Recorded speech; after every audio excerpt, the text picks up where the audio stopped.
जिंदगी में अगर कुछ भी बड़ा करना है तो सबसे पहले समझदार इंसान बनना पड़ेगा। और समझदार इंसान वो नहीं जो ईंट का जवाब पत्थर से दे, बल्कि समझदार इंसान वो है जो फेंकी हुई ईंट से अपना घर बना ले। थोड़ा पढ़ना लेकिन ज्यादा समझना, कम बोलना मगर ज्यादा सुनना, ये निशानी होती है एक समझदार इंसान की। क्योंकि तुम जितना कम बोलोगे लोग उतना ही ज्यादा तुम्हें सुनना चाहेंगे। शायद इसीलिए जिससे कोई उम्मीद नहीं होती अक्सर वही लोग कमाल करते हैं। तो अब बुद्धिमान नहीं समझदार बनो।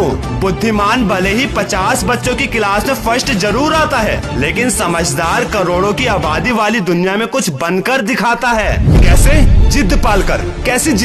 एक बार फिर से टूटकर चुकनाचूर हो जाने के बाद फिर से उसी के पीछे लगे रहने की जिद। दोस्त, कुछ बनने की चाहत तो आज पूरी दुनिया को है, लेकिन एक चाहत से कुछ नहीं बदलता। एक फैसले से थोड़ा बहुत बदलता है, पर एक जिद से सब कुछ बदला जा सकता है। अगर खोने का डर और पाने की जिद ना हो तब सफलता तुम्हारी नजरों के सामने उसके पास जाती है। जिनमें खोने का डर और पाने की जिद होती है। बेशक मैं मानता हूँ एक जिद के साथ अपने बनाए रास्तों पर चलना थोड़ा मुश्किल जरूर है, लेकिन उस रास्ते पर तुम्हें कोई गिरा नहीं सकता, क्योंकि वो तुम्हारा खुद का बनाया रास्ता है। और एक बात जिंदगी में हमेशा याद रखना, जो चीज तुम कमा सकते हो उसे मांगना बंद कर दो। एक उड़ते हुए गुब्बारे में उसके बाहर का रंग रूप नहीं, बल्कि जो गुब्बारे के अंदर है वो उसे ऊपर उड़ाता है। इसका उल्टा इंसान गिरता भी अंदर की चीजों की वजह से ही है। शायद इसीलिए इंसान बाहर की चुनौतियों से नहीं बल्कि अंदर की कमजोरियों से हारता है, और उस कमजोरी को कहते हैं नेगेटिविटी, जो हमारे बार बार फेल होने की वजह से आती है। लेकिन लगातार हो रहे फेलियर से कभी हार मत मानो, क्योंकि कभी कभी गुच्छे की आखिरी चाबी भी ताला खोल देती है। जिनका इरादा सच्चा होता है उनका हर काम एक दिन अच्छा होता है। और एक बात, लोगों की बेइज्जती के डर से कभी अपने लक्ष्य को मत छोड़ना, क्योंकि लक्ष्य पूरा होते ही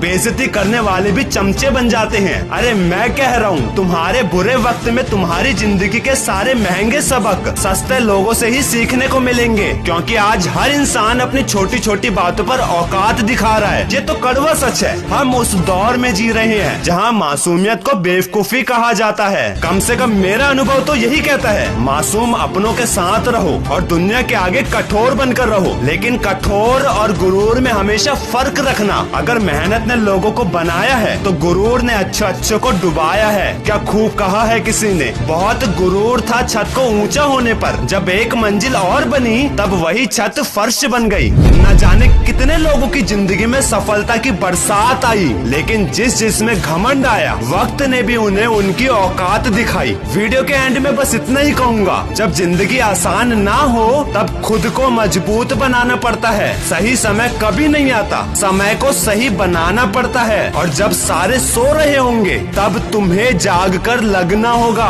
क्योंकि बड़ा सपना तूने देखा है तो उसे पूरा भी तुझे ही करना होगा, फिर चाहे कितना ही बुरा दौर क्यों ना आए। और वैसे भी भरी हुई जेब आपको कई गलत रास्तों पर ले जा सकती है, लेकिन खाली जेब और बुरा दौर आपको जिंदगी के कई मतलब समझाती है। इसलिए अपने सपनों के पीछे इतना भागो कि एक दिन तुमसे मिलना लोगों के लिए सपना बन जाए। और इसके लिए तुम्हें सफल होना पड़ेगा, क्योंकि तुम्हारी सफलता ही तुम्हारी पहचान है, वरना एक ही नाम के तो हजारों इंसान है। मैं हूँ कैलाश रौतेला, सीधी जलेबी मोटिवेशन का क्रिएटर, और वादा किया है मैंने खुद को और अपने इंडिया के ज्यादा से ज्यादा लोगों को सक्सेसफुल बनाने का। तो कोई भी प्रॉब्लम हो या डेली मोटिवेशन के लिए मुझे इंस्टाग्राम में फॉलो कर सकते हो, लिंक डिस्क्रिप्शन में दिया हुआ है।